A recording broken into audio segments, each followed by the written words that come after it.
Can music bring transformation? We're faced with a youth mental health crisis and rising polarization in our society.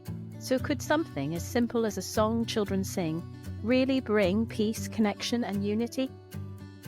Whether you're a youth worker looking to inspire a school assembly or a church leader looking to engage your congregation in worship, this conversation will challenge how you think about music and equip you to try something new. Stephen is a children and youth worker based in Edinburgh, Scotland. He founded Fischy Music in 1998, and they have just celebrated their 25th anniversary. Fischy Music now serves over 750 schools. That's a quarter of all the primary schools in Scotland, with songs to nurture positive mental health, helping young people express and manage a range of emotions. Stephen's songs are rooted in the Christian faith and are used in religious and moral education, also known as collective worship in English schools. And they're also used in church settings. You might have sung one yourself. I encourage you to look him up, Fischy Music, on YouTube and have a listen. Stephen, welcome to the Roots for Churches podcast. Really glad to have you here. Would you start off by telling us a little bit about yourself and how you got involved with schools ministry? I'm from Glasgow, and for the last almost 40 years, I've been doing youth and children's work in schools, mainly in Scotland, but I have ventured south many a time. I went to a Bible college in Canada in the early 80s, and it was there that I kind of decided that I wanted to work with young people. It seemed to be something that I did well, and it was an area that, I really wanted to get involved in. So I came back to Scotland, and I got a job with S3E1 working as a schools worker, and I worked in Edinburgh for 7.5 years, doodling around in a wee car all around the east side of Scotland. And generally it was just the small groups of children meeting, or young people meeting at lunchtime, high schools, primary schools. I had my guitar with me. We'd half an hour, give me munch and a sandwich. I'd do my wee 5-minute talk, couple of songs, see ya, off to the next school. And I loved it. I enjoyed the excitement of the travelling around, but I just always enjoyed and loved working with children. I got so much, and young people. I just got so well back from doing that. So that's all I've ever really known, is working with young people. But I think I had a bit like kind of an arrogant attitude or a bad attitude around children. I always kind of saw going into primary schools as being a kind of a second-rate thing, that people who weren't good youth workers work with children. And it was with my own children coming along, and then I remember being at a training event one time, and this woman said, "What have you learned from a child over the last year?" And I thought, learn from a child? What can you learn from a child? And it was from that point there that I started learning from children. And I'm still learning now from my grandchildren and from children I meet every day, because I think we have so much to learn. And that's, I think, why I've done it I've worked with children, young people for 40 years, is because it's brilliant fun and you get to grow. Yeah. So what changed in your mindset to allow you to learn from children? Because it isn't that they're necessarily teaching you exegesis on scriptures or something. What is it that you're learning? What are you understanding that they're giving to you? Well, I look at my own grandchildren at the moment. They're just 2, one's not even 2 yet. And I just love the way that they look at the world. It just doesn't have all it is. I think particularly being in the moment, and I've often said that the only times that I'm really present are when I'm with children, singing with children, or in fishing. That's my other passion, and I'm connected. I'm here right now, and I know that's not the case for every child or every young person, but there is definitely something about the present and the playing for playing's sake. And I'm learning, even though I believe in the power of play, and I love to play and be silly and be daft, but I'm learning all again, looking at a leaf or digging at treasure or things like that, and just wow, I'm here, I'm not achieving anything, I'm not winning anything, I'm not earning anything, I'm just here. And that is magical. And I think that's a big thing. And my wife and I talk about this a lot. This is where with the children, just all of this stuff is gone. You're with this little child who's just learning, growing, discovering, asking questions. And come on, we need to learn from that.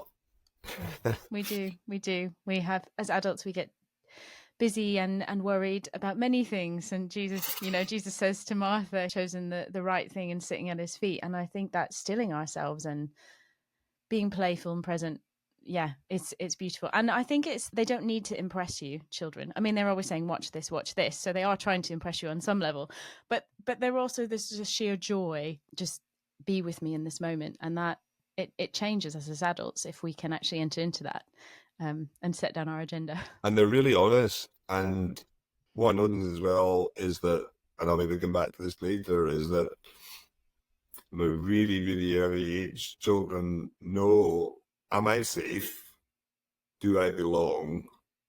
And am I allowed to express myself, be myself? And these three basic kind of unit needs every time we go into a school or into a training situation or a service of worship or an assembly, these kind of three key things are in my mind. The children here feel safe. They feel like they belong, and are they able to say, this is how I feel today, this is what I think. And I think if one of these things is not present, then growth can't happen. And I've seen situations where maybe they haven't felt safe, and if I sing a tune or I do something wrong here, I'm going to get punished or I'm going to be told off. So I think even a 3-month-old baby knows that. Is this a safe place? Is that a safe person? Am I allowed to cry? All these different things. And it doesn't change much of the rest of your life. Yeah, it's I true. know myself, it's kind of like, oh, I feel a bit awkward here. Why is that? Oh, I analyze that the person doesn't like me or something. So there's something about that. Yeah, it's true. And I think children often feel their emotions more intensely, or at least express them more intensely. I think as adults, we try to moderate them down. But the intensity of childhood joy or laughter or anger or sadness, it comes at you like straight out of a fireman's hose, like there's no dialing it down. And on one level, I that's like that. A fireman's hose. That's a brilliant. But you On can't. with the emotions. And I think that's, I mean, it's probably why it's so exhausting. A temper tantrum from a child and they fall asleep afterwards. It's a lot of emotion coming at once, and they're learning to manage that. But I think that can also teach us, because as adults we like to tamp it down, we like to keep it under check, and so that other people can't see us processing all of that. And some of that is really healthy processing and professionalism and all of that, but also I think there's a willingness to show themselves that children can teach us with, and a humility with their emotions. Melanie, you mentioned their temper tantrum, and that's this stage that my grandchildren are coming into the moment. But my daughter, who's learning to be a counsellor, often talks about, as he's got big feelings. And I've actually found that really helpful in kind of thinking, oh, he's having a temper tantrum. He's being naughty, but actually he's feeling this huge feeling and he's got to get it out. And I sort of think, well, I mean, this last weekend I was feeling some really big feelings, but I probably just pushed them down. And I sort of quite envious of and Lola, how they can just let it out and then, right, let's come and play. Yeah. We have a lot to learn, don't we? So, you mentioned quite a few times that you've been doing music in schools, and obviously there's multiple ways to do schools work. I've been involved in schools work where you do an RE lesson or you do a PSHE lesson, you talk about Christianity or multiple faiths. Why music? Like, why do you default towards music as a way to engage with schools? Well, something I found that generally every every child, or pretty much every child, can join in on and tend to enjoy. Some children don't. And other girls children who don't like doing that. I mean, something that I naturally feel comfortable in. But I think I've looked at this quite deeply about how when we sing, something different happens to when we talk. And when we sing, we're getting emotionally involved. And it might be, I love this song, or I hate this song. So there's, you can take the same group of children. I remember a few years ago, there was a group I was working with, and we sang our version of the James Brown song, I Feel Good. At the end of it, I asked Joel, how do you feel? And the girl said, I feel like a bouncing ball. And then I said something, and how do you feel? Bored. And so we're all really emotionally involved, when we sing.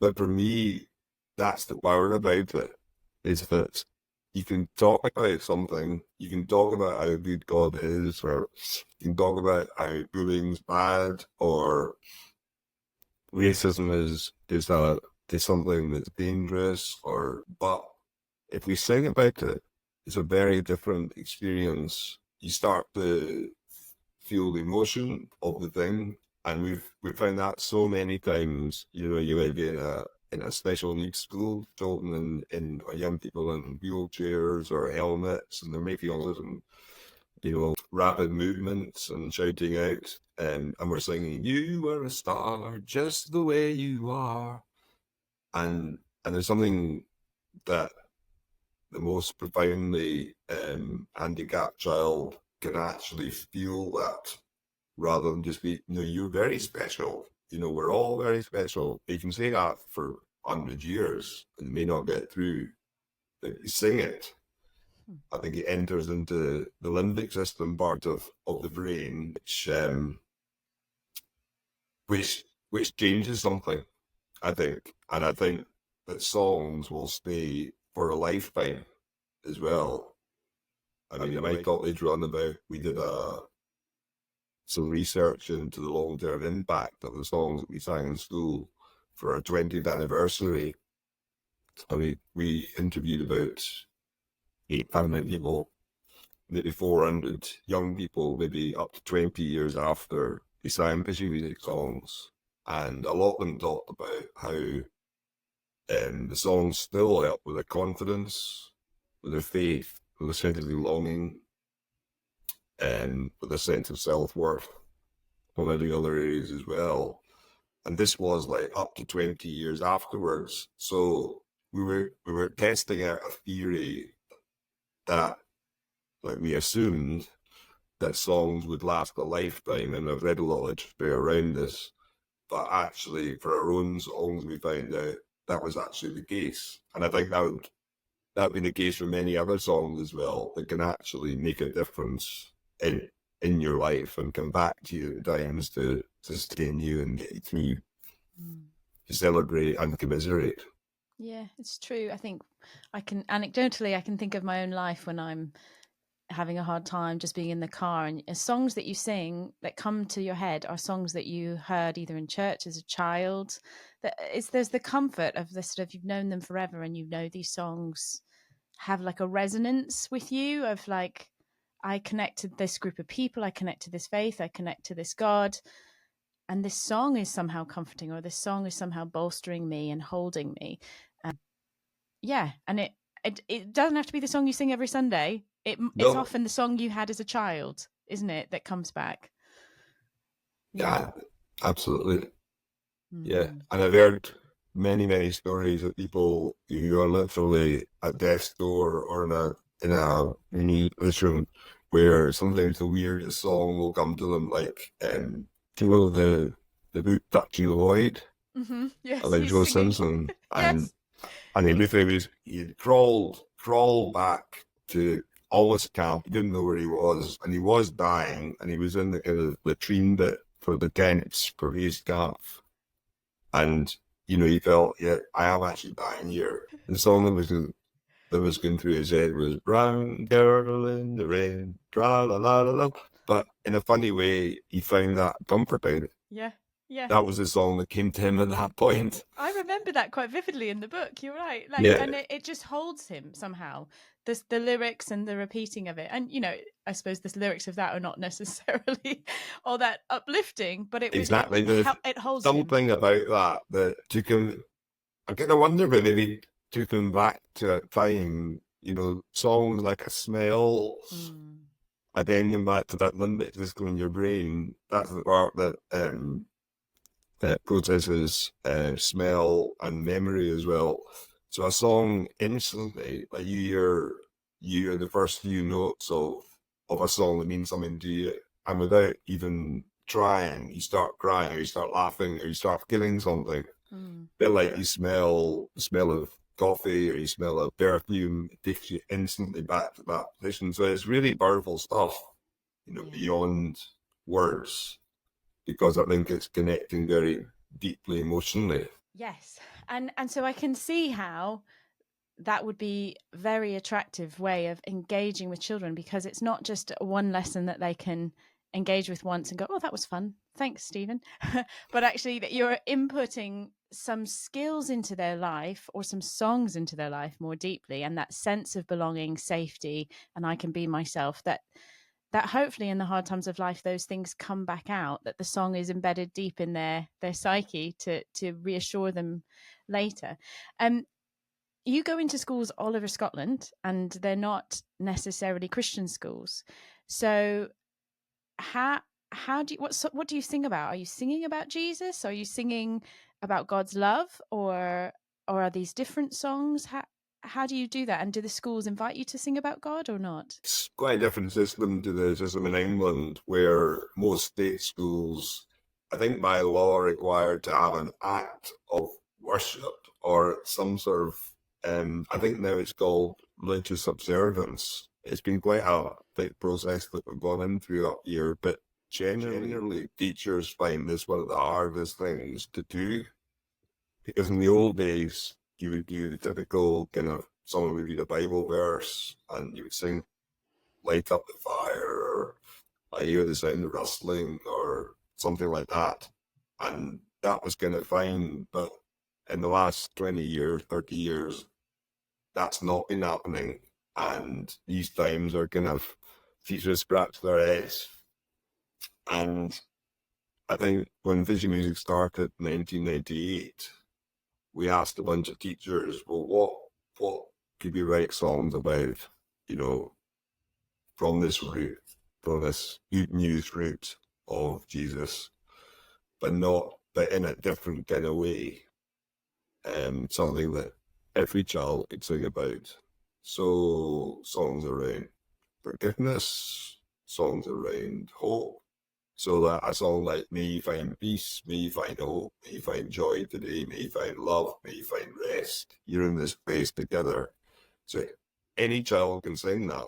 Or you're a star just the way you are. Or be yourself. You don't have to be like anybody else, or build up one another. These were all songs written from a good news basis or foundation or a root, but every child can sing it, and if you want, you can expand on that and talk about God's love or Jesus' love. But we found that every child, whatever faith or no faith background, can sing these songs with authenticity and joy and tears. In some ways, that is what unites. That's the uniting factor. I was saying earlier on that even in our staff team, we are different spiritualities. Some of us are signed up Christians, signed up, whatever that is. Some of it, and then some of us come from a non-faith background. But the thing that unites us are the songs. We do write songs specifically for the church, but we also try and write these songs of a bit less confessional.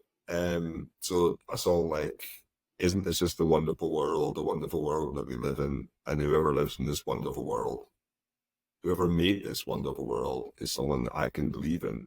So again, there's lots of really confessional, kind of right out there songs that are great, But I think our USP is writing something that maybe is connecting everyday life to God.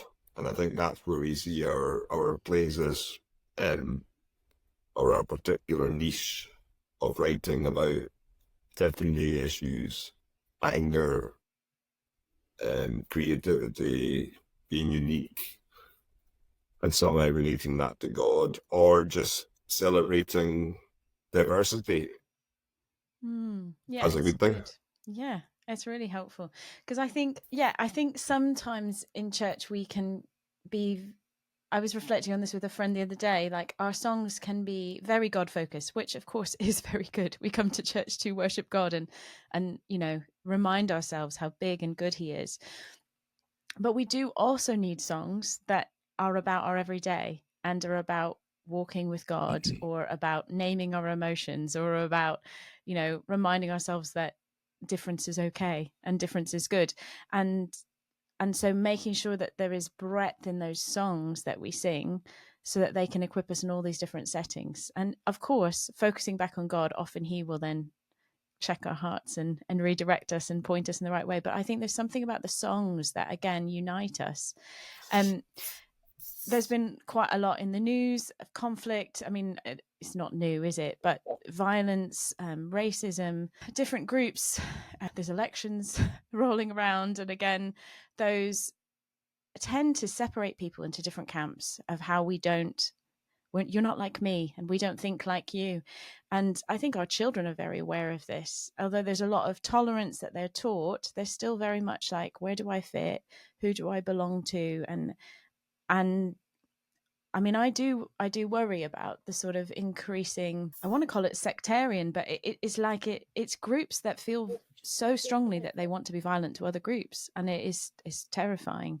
And so what you're talking about, it makes me wonder, like, what role does music have in addressing some of these fears or addressing this sort of how we just want to compartmentalize ourselves away from everybody who's different? We don't, as a culture, we don't sing together. We don't, like, well, unless you go to a big live concert and then there's this amazing experience of everybody, thousands of people singing together. And you're like, people are often very, very impacted by that. Like, wow, this is really powerful.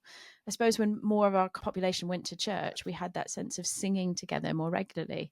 And I just kind of come back to, I think it's interesting that schools have held on to, you need to do this collective act of worship. You need to sing together in schools because I think even subconsciously, you must know that there's something important about singing together.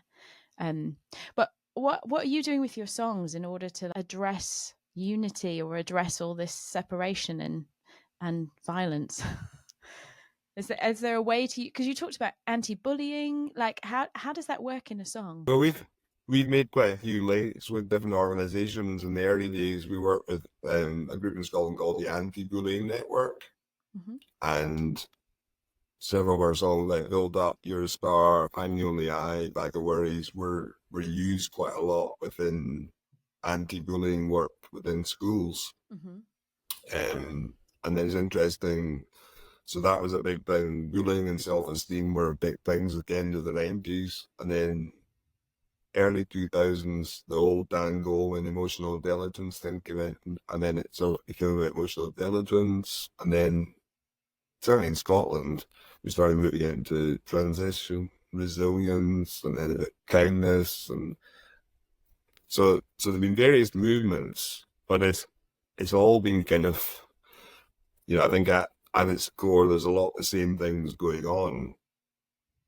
Again, we need to know that we're loved, and, we need to know that we can express ourselves and we can be different. We've often tried to connect with, well, what is the current stuff that kids are facing? So, like, there's a lot of stuff around online bullying going on. So we wrote a song called "Check It," and it's about being kind, and it's about thinking of the other person before you go online and you do your anonymous message.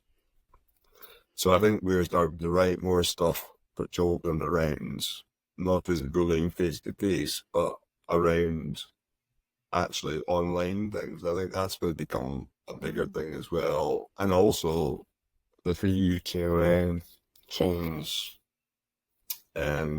regulated their emotions, and we're writing a lot more songs specifically targeted at children calming, being mindful, reflecting. And it's really interesting that some of the most disturbed children are finding that incredibly helpful in terms of regulating their. There was a child a while ago I heard at a school in Glasgow. There was social workers, there was police, there was teachers, there was parents. They were all this child was completely out of control and just completely unregulated emotions. They came into an assembly. They were being taken through by the social worker and the chair of this assembly, and Fischy music was up on the screen. And whether it was because it was Fischy or whether it was just music, but suddenly something changed in the child, and their behaviour completely changed. They calmed down. They went to a quiet room. They had a chat. So there is something really transformational about this thing, which I'm still trying to understand, and I'm still trying to make sense of, well, what is it? But I know there's something really powerful going on in that. I don't know if that answers your question, or if you want to ask more about it. Well, yeah, I think it's so. There's the stuff that happens individually in people, and I hear what you're saying. Like, there's many things in the world we don't fully understand why they work. Maybe some people do, but they work, and so we'll just keep rolling with it because, like, and what you're saying is like there is something, and scientifically we know music impacts the limbic system. It engages our emotions. It helps us.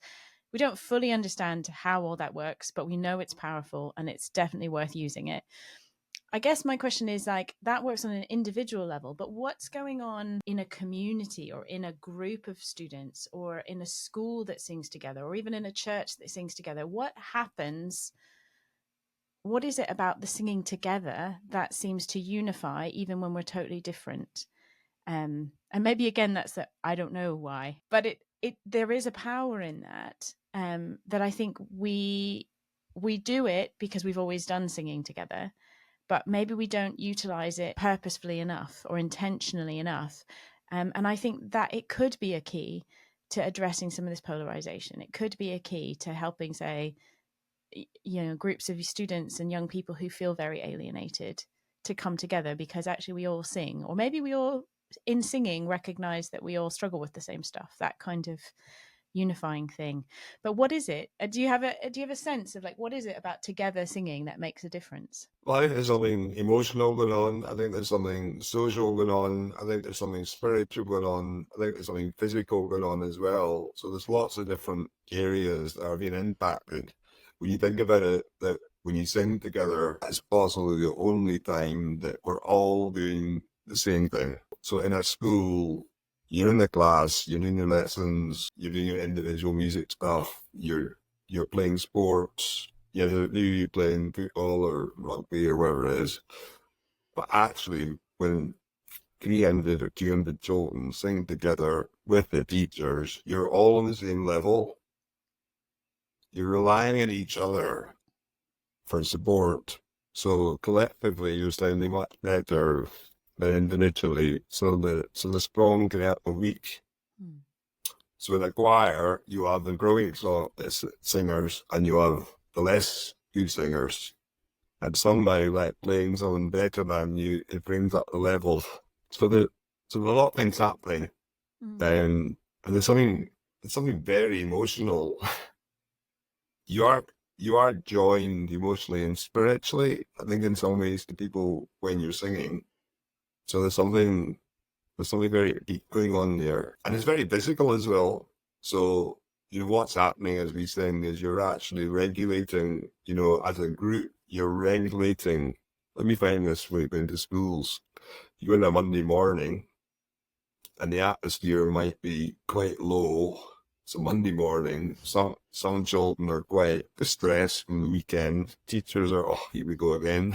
But somehow, in the singing, we found this as well. We went into school one time, we was going through an inspector's report. And teachers were very tense. The tone of looking up and that was a general heaviness and a tension in the school. And we've got a version of always look on the right side of life. And we did that. And then just something changed. And then the head teacher told us later on in the day that they'd seen Jordan along the corridor always. And then the inspectors, some of them were joining in as well. And something had happened. An atmosphere had changed. But also, I don't know if you've seen this before, like in your church, once I meet a group of people who would be absolutely enraptured, and then the next Sunday, there's almost a collective kind of kind of on it, and you can't put your finger on it. It's almost like a kind of a spirit. And then as a worship leader or a singing leader that comes, you think, I should be able to, I'll just play a bit harder, I'll sing a bit more, or come on. And then you can't quite put your finger on it. So there is something quite miraculous, I think, going on. And you watch, I watched Blasphemy this year, and you watch whether it was Coldplay or Little Miz, the rapper or whatever, but there was something beautiful going on in the crowd, a whole mixture of people, and they couldn't explain what was happening. I can't explain what's happening, but we know that something is happening and is changing. But I do think it's partly because it's one of the few things we all do together. And I think it does break down barriers. And I think what I see is in singing schools and singing churches, there's a lot of health there. Because somehow, and I think it's the music. I don't think it's necessarily, I think the music or the songs are the thing that are providing the life and the connection and the community and the social and emotional stuff going on as well. So you've written songs, you've created resources online. Obviously, you go into school and do it, but the idea is also that schools can do it when you're not there. They can sign up to your online portal. They can have videos of you singing. They can have backing tracks. They can have recordings, all of that. There's song sheets that they could, if they really wanted to, play it live. But I don't imagine most schools are quite up to that unless they've got a keen musical teacher. So there's ways for people to engage with these songs that you've created. If I was a church leader and thinking, actually, I would really love to see music transform a local school near me, what can they do? How can they help the school engage with your content or engage with music more? Well, for many years, when Fischy started, we were still in the cassette thing, and cassettes moved on to CDs. Wow, CDs. And then suddenly we found ourselves in a digital age. So we've got a store cupboard in our office or studio that's got thousands of CDs. So we can sell them to you for 50p. 20p. If you still have a CD player, in fact. They will send you a box. We used to sell thousands of these every year. So that's not happening. But in some ways, it's kind of opened up a whole new world of accessibility. And I think what we noticed is that both church workers and schools workers or teachers need stuff they can just access like that. They don't need to be, they don't have time to trawl through things. They need to be given on a plate. So we've worked really hard for 25 years to build something that the average under pressure teacher or church worker can just pull out, and we're trying to catalog them.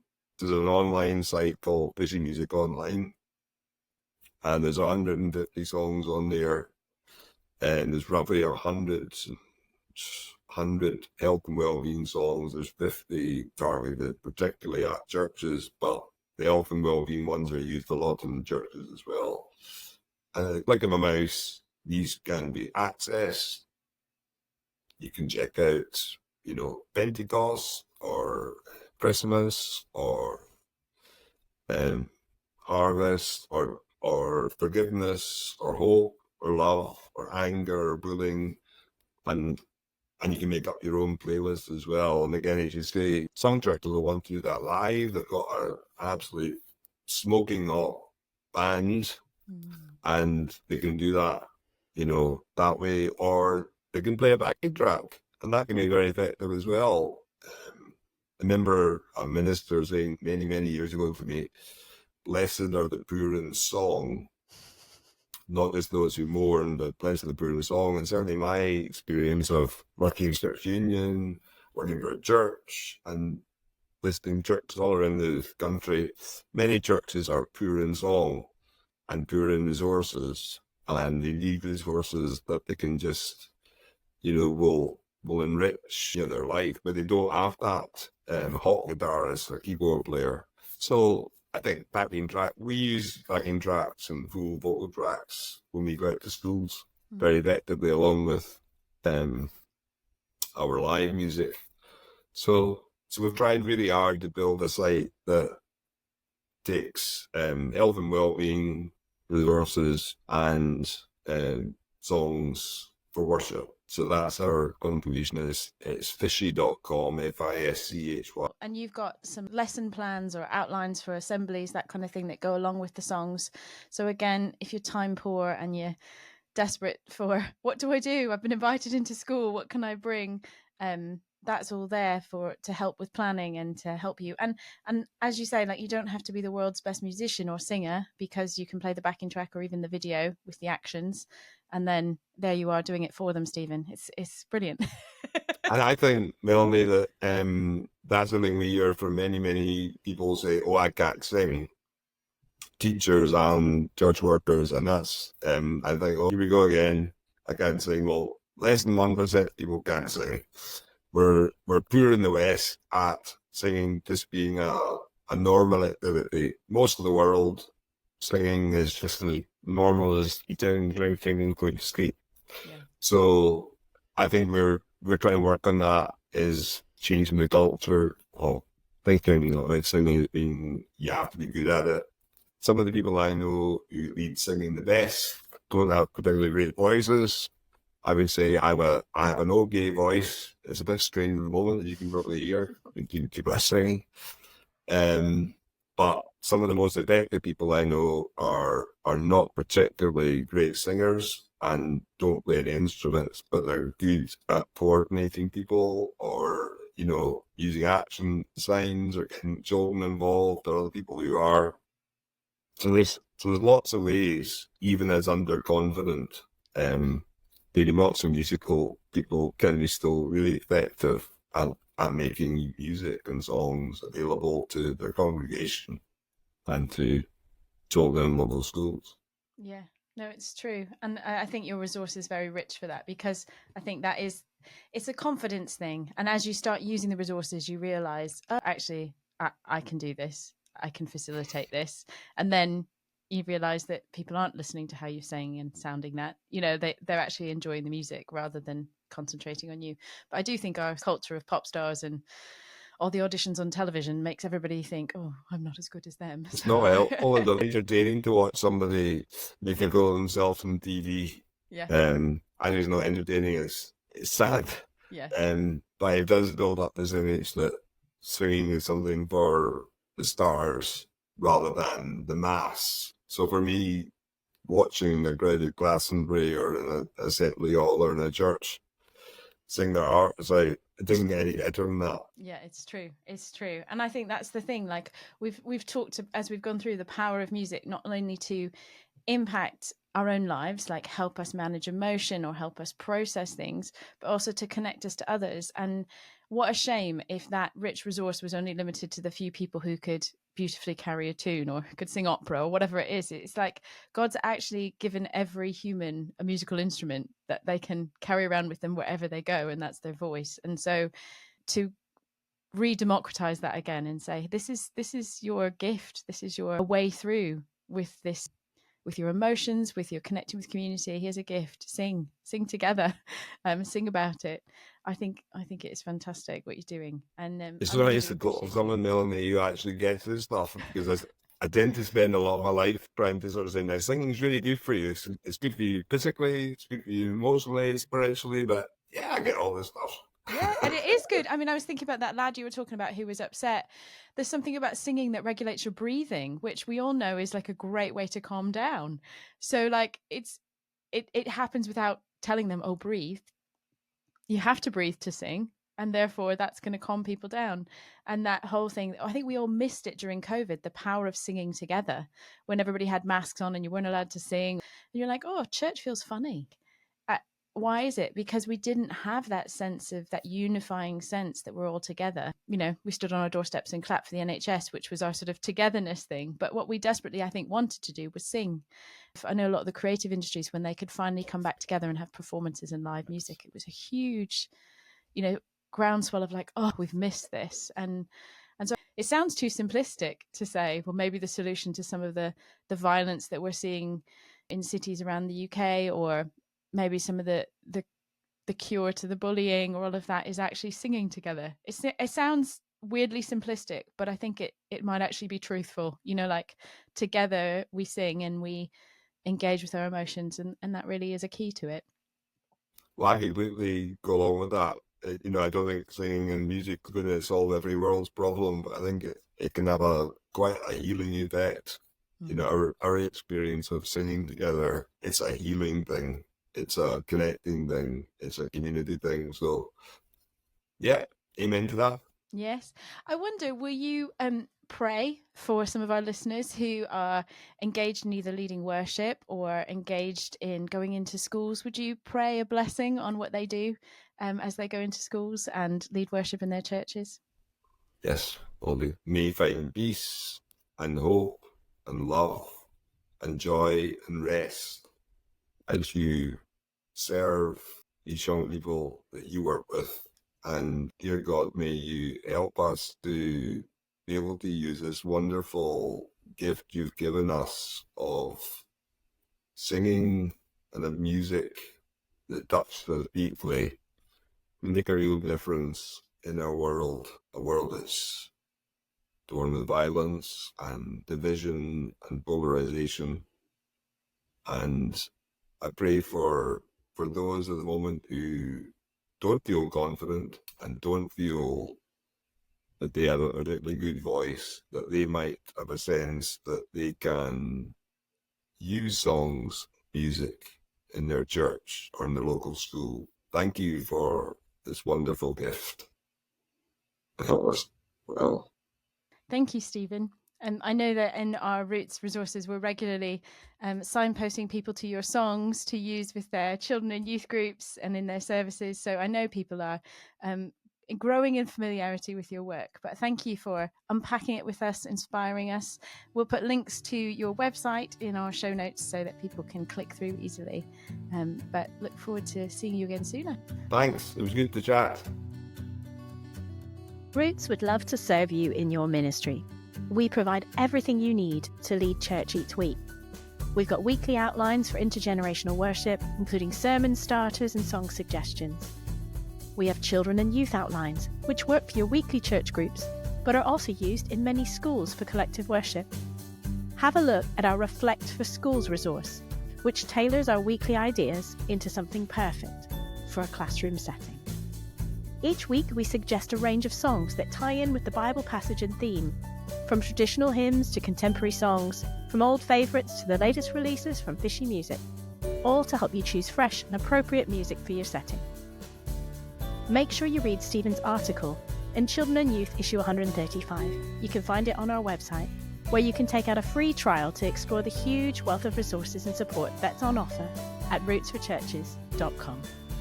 Thanks for listening.